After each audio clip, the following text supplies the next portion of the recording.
just need him to wake up. I don't know. And they're working on him, okay? Just relax. A teenage girl waiting for her boyfriend to wake up, but Keimo Lollar never opened his eyes. Now his girlfriend is paying the price for what she did. She was wrong. If she never pulled out that knife, my son would be here and we wouldn't be sitting facing each other today, Your Honor.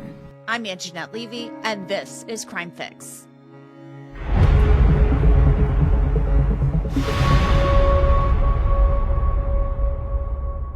Yakheim Lollar was a beloved son and brother. His parents called him Keimo.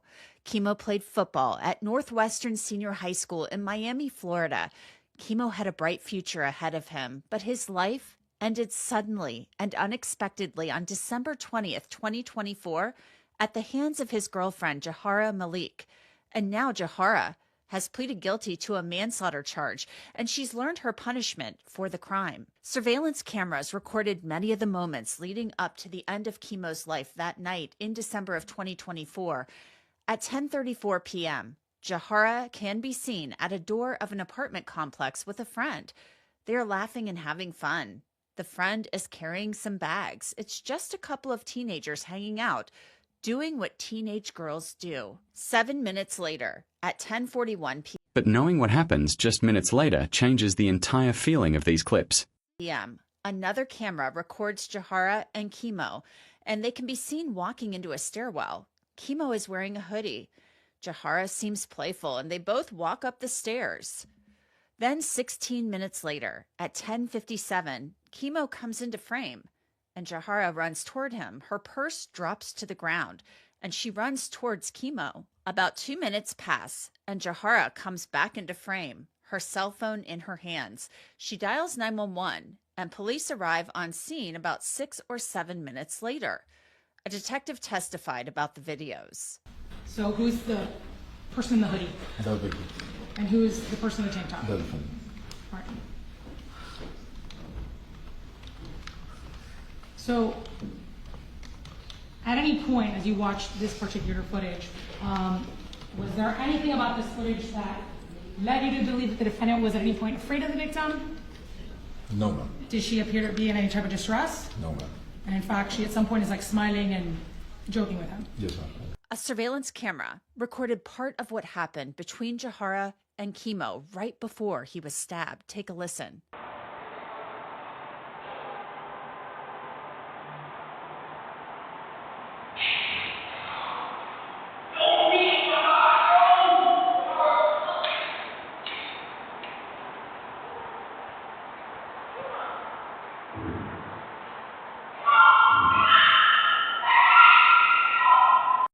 Hearing him say, "Jahara, don't," is chilling. It's only a few words, but it completely changes the atmosphere. Is there anything that struck you about this particular video? Can you hear anything? Yes, ma'am. And what was it that you could hear? You could hear the victim saying at some point, Jahara, don't. Jahara, don't. Yeah. More than 20 minutes after Jahara stabbed Keimo, Miami police officers spoke to her in that parking garage about what she said happened. That's why he didn't wake up so he could tell y'all. Yeah, well, Because so he didn't. This is okay. He be having nights. We both having nights. Like when he come to my house, we just do that every time we get in arguments. So what? So y'all okay? Wait, so you guys get in arguments and you put up? You on? I'm on. Yeah. I mean, I already talked to her. Sorry. And then I had the knife, but I was. Were you guys arguing before that? No, we was just over here fighting, and then. So fighting, you So arguing? you guys are arguing? Yes, and then we wasn't arguing. We was just like play fighting and stuff. And that's when he was making me mad, and that's when I had the knife right here. And then he ended up running to it. But I'm not thinking because he already knew I had it. He was trying to get it from me, but he ended up running to it. All right. Do you have an ID on you? No, I don't have your no ID? idea. Do you know your social? Listen, My listen. last four. You know your last four? Okay. What? I'm not. Look, we're trying to figure what's going on. You know, like what's gonna happen. I just need him to wake up. I don't know. And they're working on him. Okay, just relax. They're working on him. If he alive, then what? Huh? Where we go from there? We gotta take him to the hospital. Okay, and then what?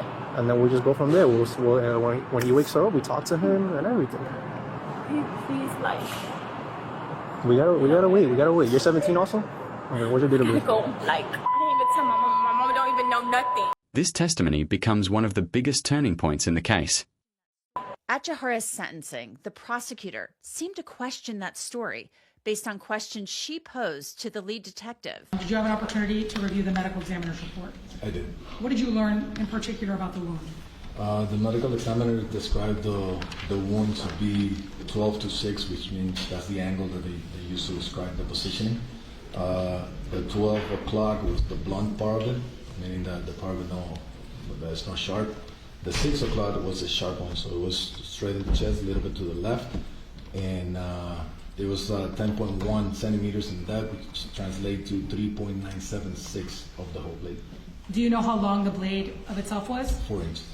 4 inches. Okay. So so the wound was essentially 4 inches almost in depth. Objection. Let the witnesses testify. Can you describe everything that the knife went through and how deep it went into the victim's chest? Yes, ma'am. As you can see in the video before, the victim had a hoodie, and obviously went through the hoodie, the shirt, and according to the medical examiners, the soft tissue, and it went into the third rib on the left side, approximately 1 inch in depth, and hit the heart. Okay.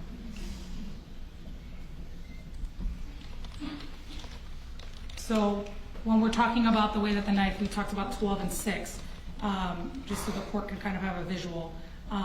The knife is essentially right side up, right? Like the manner in which you would use a knife. Did she tell you why she brought a knife that day with her? Yes, she said that she was going to be riding in Ubers and she couldn't find her pepper spray, and that's why she grabbed the knife. Okay. So it was essentially for protection? Yes. And did she tell you that it was needed for protection? Yes. Okay. And so, does she tell you then where the knife was when she first arrived to the apartment complex? On her purse. In her purse. Does she tell you why she pulls out the knife? Separate from the statement that she gave in the camera, to us, she said that she was going to call her friend Tate, and the phone was inside the purse together with the knife, and she grabbed both at the same time. So did she demonstrate for you how she said she was holding the knife? She did. And how was she? Can you show for the court? Basically, she ended up with the knife like this. Okay, so that's what she tells you she ends up. And does she tell you how high she ended up holding up the knife? Just like this. Like this. Okay, so I'm going to ask if you could just do me a favor. Could you please stand up? It's okay with the judge. So she demonstrated for you how she was holding the knife. How high up was she holding it? She did just like this. Right here. Okay. And I'm gonna take this from you and ask that you stay there because we're gonna reenact it a bit. Where exactly is the stab wound of the victim? Excuse me. Right here. It's up higher in his chest. Okay. And so Towards the left. the victim is how tall? Do you recall? 5'10". 5'10". Okay. And the defendant was how tall? 5'6", 5'7". Okay. So they're about 3 inches apart. How tall are you? 6'2". Okay, I'm 5'6", I'm probably wearing 2 inches of heels, that makes us maybe proportionate to that. So, she says she's, correct me if I'm doing this right, she's holding it just like this. And does she tell you she's doing this, or does she tell you she has it here? Okay, and then what does she tell you happens to the victim while she's holding the knife? There was something with the door, the victim opened the door, and just bumped into her. And he bumps into her. Okay, so presuming that that's the case, does she say that the knife is here? And he bumps into her right here? Okay, is that consistent with the fact that the stab wound is actually up here? Okay, so it would have had to have been up here, upright. As I mentioned earlier, Jahara Malik was charged with manslaughter in Keimo's death. She pleaded guilty, and those close to her, both Jahara's family and her friends and her attorney, begged the judge for leniency. She has taken responsibility by pleading guilty, and she will carry that weight of this for the rest of her life. I've known Jahara for her entire life. She is not a violent or careless person. She comes from a family that values faith, discipline, respect for others. She has always been someone who shows love to those around her, someone who supports her family, someone until this moment lived a life that reflected compassion and care. This situation does not define the entirety of who she is. It reflects a moment, a tragic mistake, not a pattern of behavior.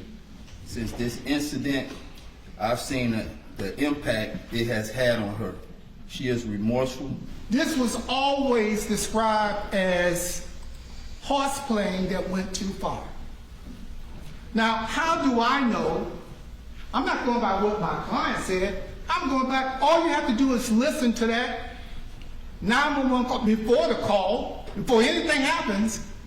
The conduct by the two individuals show that they were horseplaying.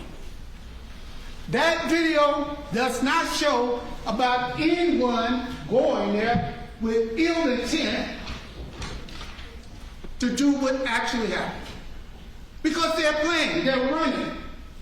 I didn't make that up. The video, notwithstanding what you want, anybody want to believe, that video is the best evidence of that. This is where the case stops feeling like a courtroom story and starts feeling painfully real. Keimo's mother, Natalie Jean, spoke about her grief, the son that she lost, and the pain she feels to this day. You will meet my son one day and you'll remember him for the rest of your life. She took that away. The night of, it was a regular day in our house. We was putting up the Christmas tree, me and Treasure, my youngest. He came in the living room, the first thing he said, because he's always a jokester, "Pink tree, huh, Mom? Pink tree." I said, "Boy, you better ask your sister," which is my oldest, Tamia. She waited the last minute to get that Christmas tree, so we got to get what we get.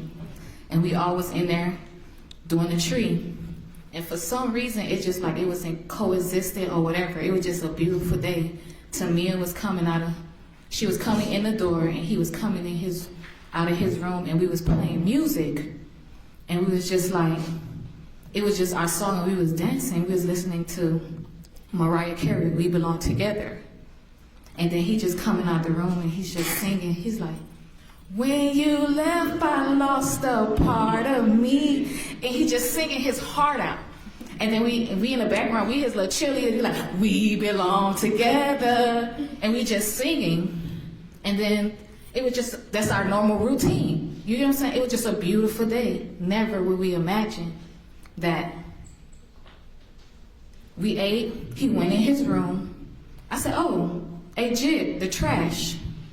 He talking about, "All right, Mom." I said, No, your room." He was like, "Oh, okay." I said, "I'm off tonight, so I'm gonna be here." He said, "Mom, I promise I'm gonna do everything in the morning." That was the last thing my son told me when I went in my room. "Mom, I promise I'm gonna do everything in the morning."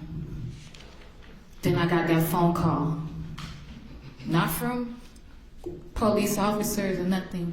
One of his classmates called me and said, "Mom, something happened to Keimo. You need to go to the hospital." Then somebody texted me, "Jahara stabbed Keimo."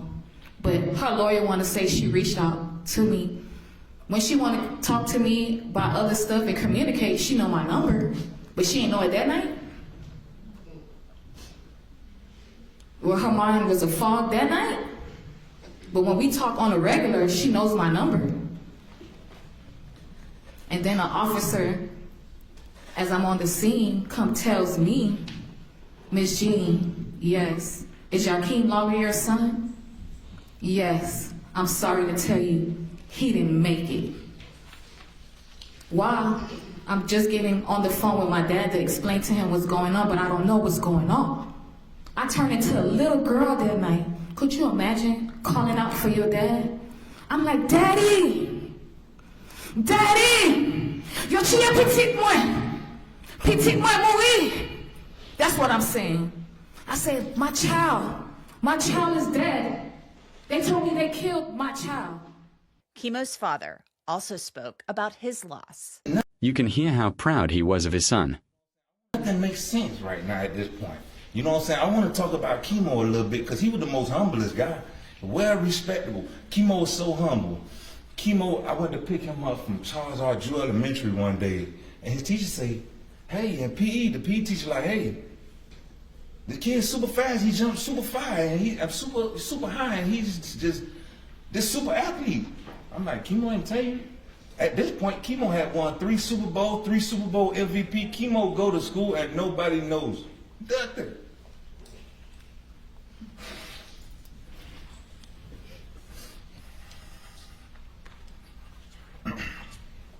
15 years old at that point.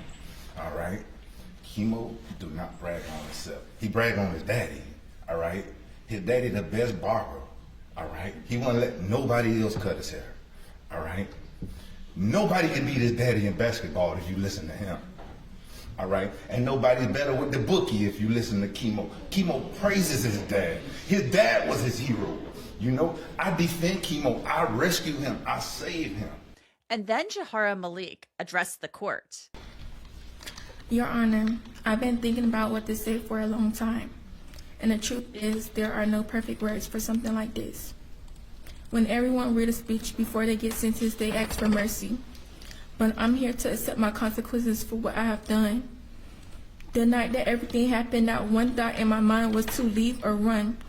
I didn't want this to happen. I was thinking about saving someone else's life instead of myself.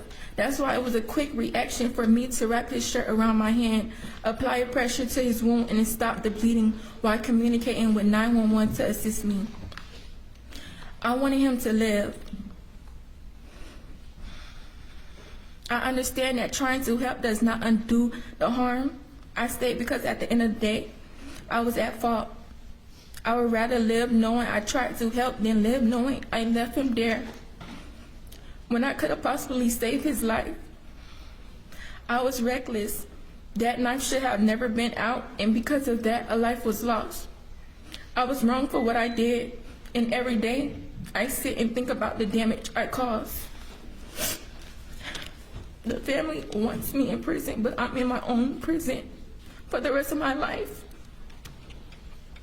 I understand that I have to be very mindful when it comes down to this, to making decisions and being more, being more aware on choices that have consequences behind them. This situation forced me to sit with myself in a way I never had to before. I had to grow up fast. I had to reflect. I had to reflect on who I am and who I want to be. I know I can't change the past, but I can change how I am moving forward and become a better person than I was before. To his family, I know an apology cannot do anything for you all, but after that night, I tried numerous times to reach out.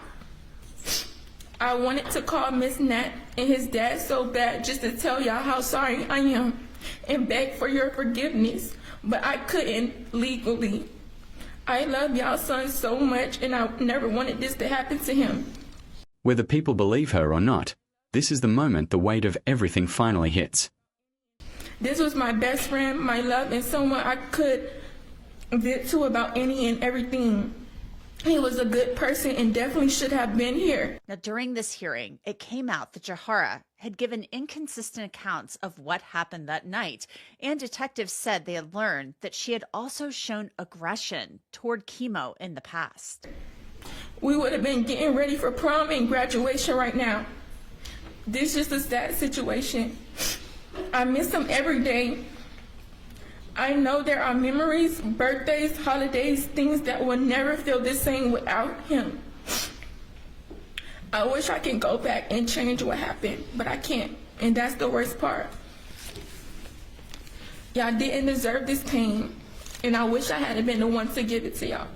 I pray one day the family could forgive me, and I want to say I'm sorry to his friends and his family. I know that I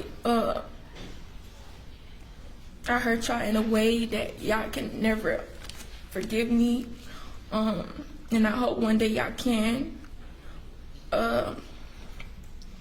When my mom that night after the detectives, I talked to them and they told me he was in surgery, and I knew something was wrong. I went to the room and my mom and my dad was there, and my mom was crying. And I'm like, why y'all crying? He's good, he's in surgery. My mom said the boy died, and my life stopped after that. My heart was broken. All I could think about is him being gone.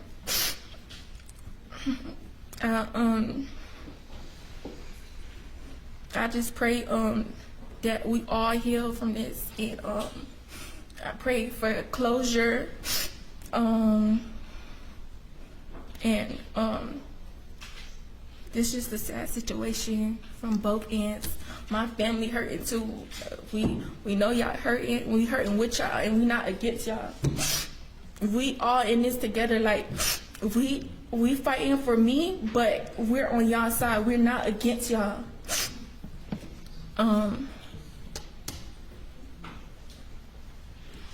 One reckless moment changed multiple lives forever. Yes, thank you. Then it came time for Judge Hernandez to sentence Jahara Malik. I want to say first and foremost that this decision has weighted heavily on myself.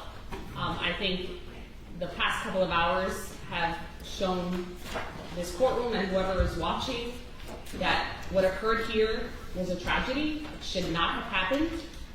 And no matter what this court does, it's not going to restore the loss that your family has gone through and what your family will continue to go through.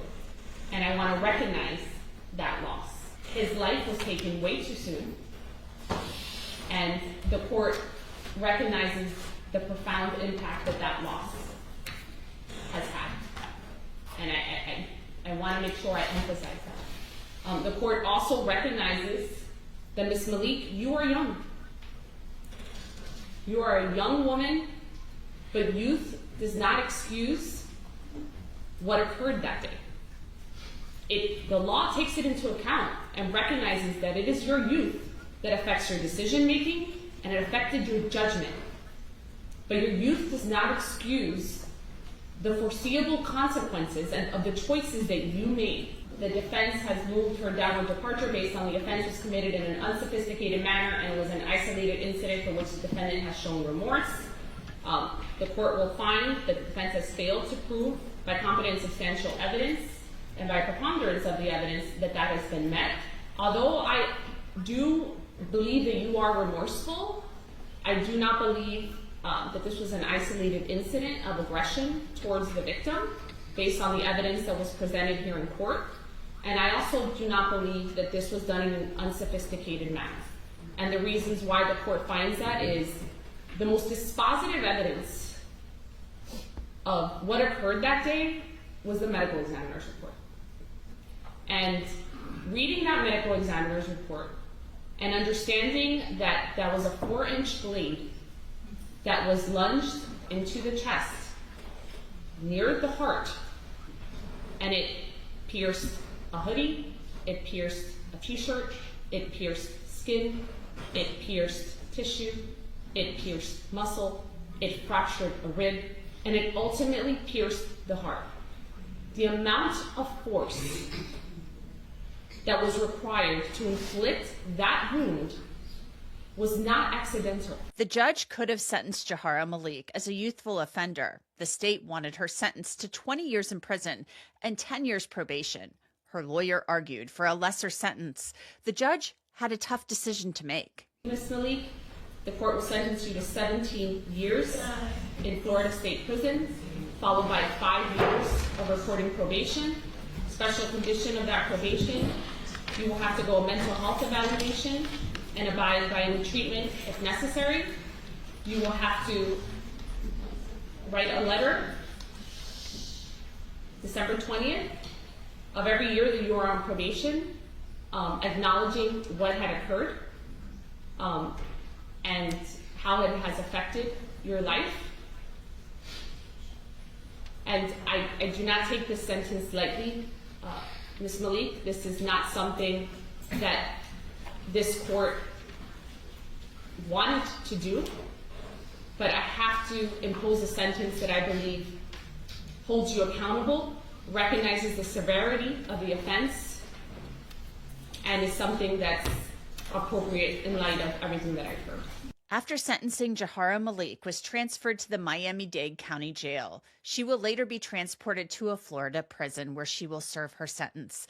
And that's it for this episode of Crime Fix. I'm Angenette Levy. Thanks so much for being with me. I'll see you back here next time.